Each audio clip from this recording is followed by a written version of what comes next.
네, 감사합니다. 이렇게 귀한 자리를 허락하신 하나님께 감사하고 그리고 목사님과 그리고 교회에 감사를 드립니다. 목사님께서 정확하게 말씀해 주셨습니다. 제가 좀 문자를 잘못 보낸 것 같아요. 네. 오늘 본문의 말씀이 요한복음 8장 32절 말씀 맞고요. 그리고 진리가 너희를 자유케 하리니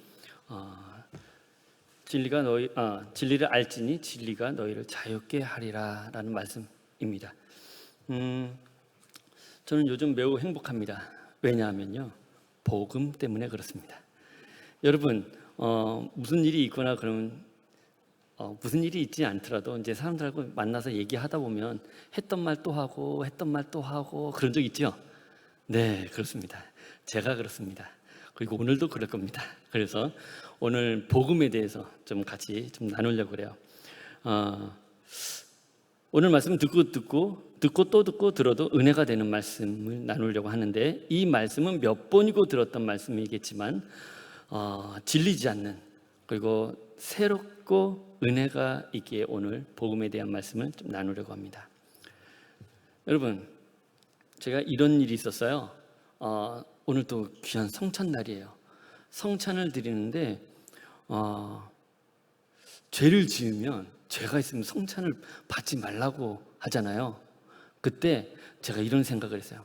난 오늘 어떤 죄를 지었나 안 지었나 고민하면서 성찬을 받았던 그런 기억이 있습니다. 근데 어느 날 어느 한 목사님이 이렇게 말씀을 선포하시는 거예요. 예수님 믿는 사람은 죄가 없다, 드셔라, 이렇게 얘기를 하더라고요. 그래서 그건 과연 또 무엇인가 하면서 고민을 했던 그런 때가 있었습니다. 그러면서 오늘 말씀을 좀 나누려고 하는데, 또 놀랍게도 성찬입니다. 그래서 말씀의 제목을 보면 진리로부터 오는 자유라는 제목인데, 자유해야 합니다. 네. 예수님께서 십자가에 못 박혀 죽으신 사건이 바로 복음입니다. 맞죠? 네, 복음이에요. 근데 예수님께서 우리 죄를 대신해서 죽으셨는데 어떤 죄 때문에 돌아가셨습니까? 라는 거예요. 네. 과연 제가 사형당할 만한 죄를 지었는가 생각해 보았습니다. 요즘 젊은 학생들이 그렇답니다. 예수님 믿는데 예수님이 도대체 왜 내 죄 때문에 십자가에 죽으셨는지 잘 모른답니다. 그리고 나랑 상관이 없다고 그렇게 얘기하는 학생들이 많답니다. 왜? 나는 죄 지은 적이 없으니까, 사형당할 만한 죄를 짓지 않았으니까 그렇게 얘기한답니다. 우리는 분명히 알아야 됩니다. 예수님이 왜 나의 죄를 대신해서 죽였는지. 그렇다면 나에게 어떤 죄명이 있을 거 아닙니까? 죄명이 있으니까 죽으신 것 아니겠어요? 네. 그 죄명이 무엇일까 생각해 보았습니다.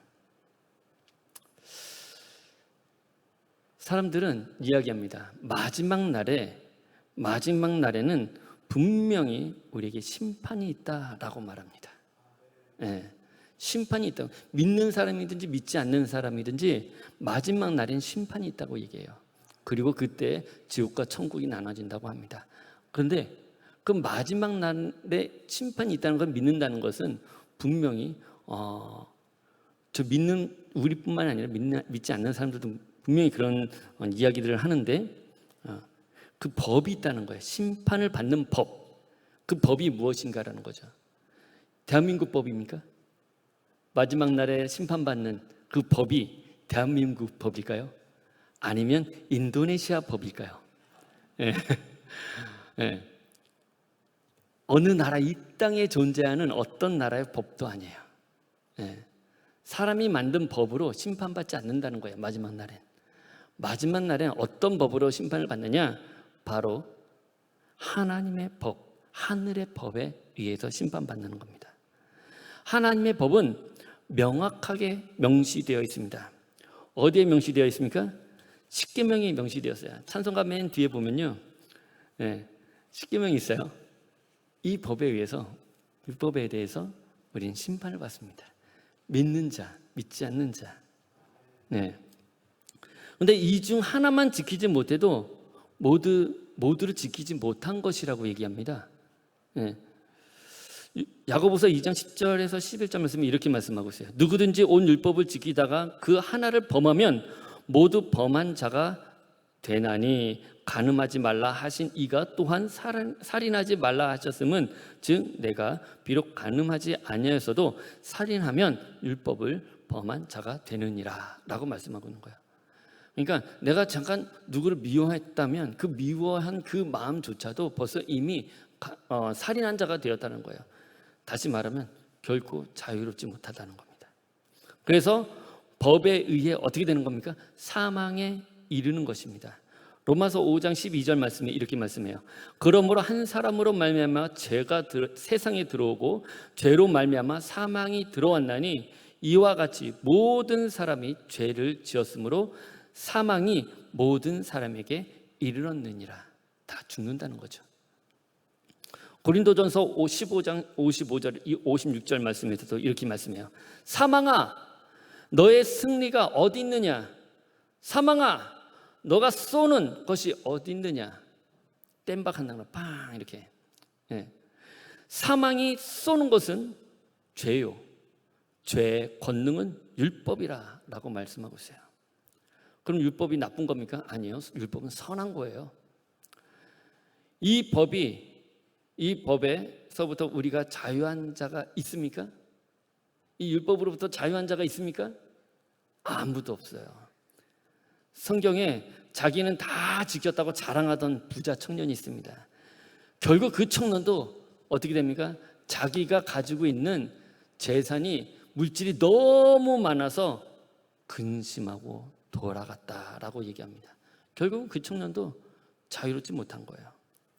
즉 모든 사람은 이 법으로부터 자유한 자가 없다라고 말씀합니다. 로마서 3장 23절에 이렇게 말씀하죠.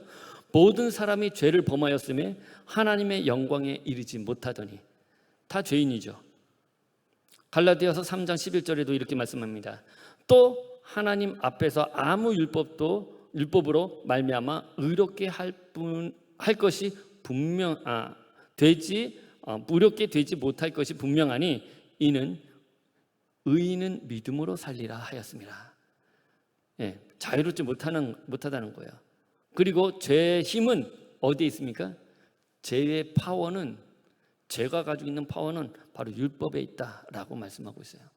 로마서 15장 56절 말씀에 이렇게 말씀합니다. 사망이 쏘는 것은 죄요, 죄의 권능은 율법이다 라고 말씀하고 있어요. 이 법을 사용하는 자가 바로 누굽니까? 이 법 사용하는 자가 바로 사탄이에요. 사탄이 이 법을 가지고서 우리를 공격해 온다는 겁니다. 하지만 이 법이 나쁜 건 아니에요. 사탄이 그걸 사용하는 거지. 그러면 우리는 어떻게 자유롭게 될 수 있습니까? 어떻게 자유롭게 될 수 있죠? 방법이 있습니까? 방법이 있습니다.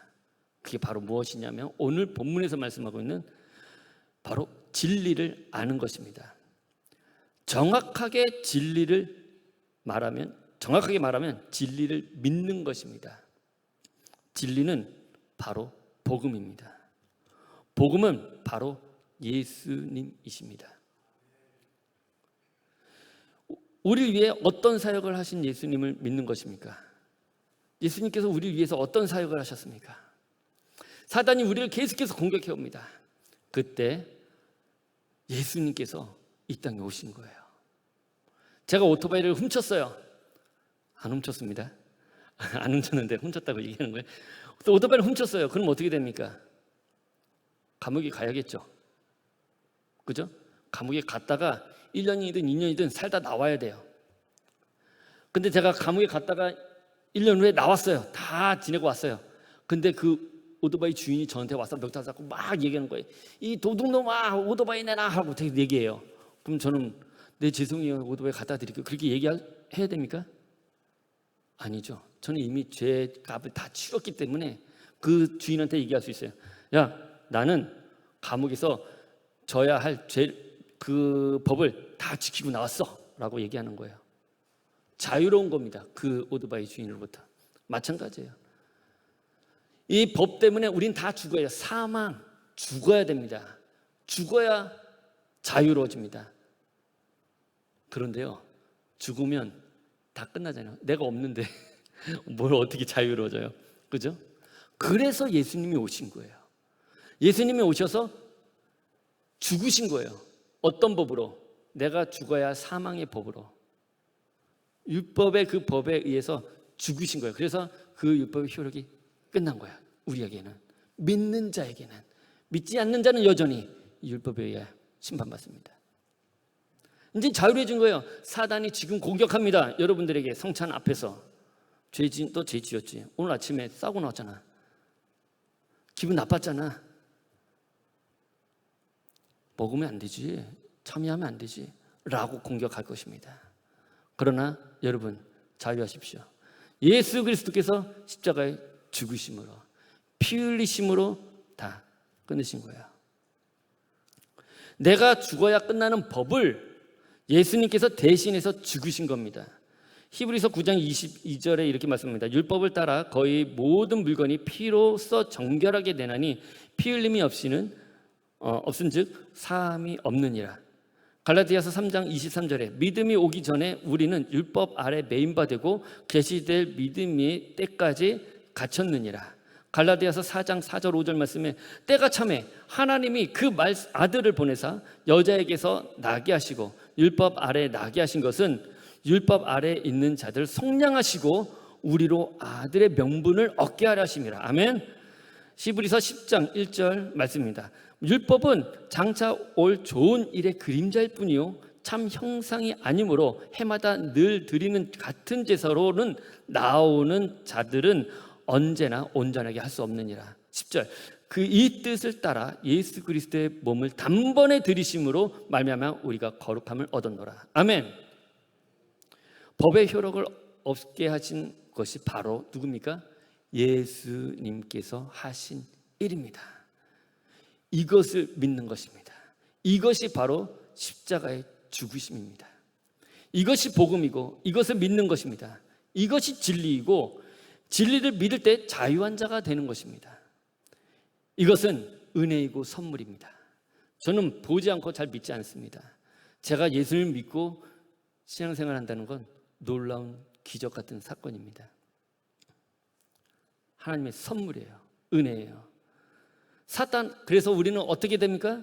사단 앞에서 이제 우리가 음해기주고 하고 죄송해요. 잘못해서 제가 죄 지었어요. 사단 앞에서 이럴 필요가 없는 거예요. 우리는 사단 앞에서 당당하게 너 계속 나한테 고발하고 나 속이고 있는데 까부지 마.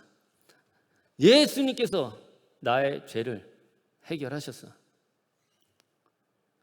사단 앞에서 우리는 당당하고 하나님 앞에서 어떻게 되겠습니까? 우리는 하나님 앞에서 한없이 겸손하여서 하나님의 뜻을 따라 사는 그런 성도가 되어야 합니다. 은혜 받았잖아요. 생명 받았잖아요. 하나님의 뜻을 따라서 사는 사람이 바로 믿는 사람입니다. 믿음의 마지막까지 지키는 자가 바로 하나님의 뜻을 따르는 자입니다. 성령님을 의지하십시오. 바람처럼 이끄시는 성령님께 순종하며 사시는 저와 여러분들 모두가 되기를 주님의 이름으로 축복합니다. 오늘 자유합니다. 여러분 자유하셨습니다. 성찬을 통해서 하나님의 놀라운 은혜, 기쁨, 감격을 경험하시는 귀한 날 되시기를 주님으로 축복합니다. 아멘.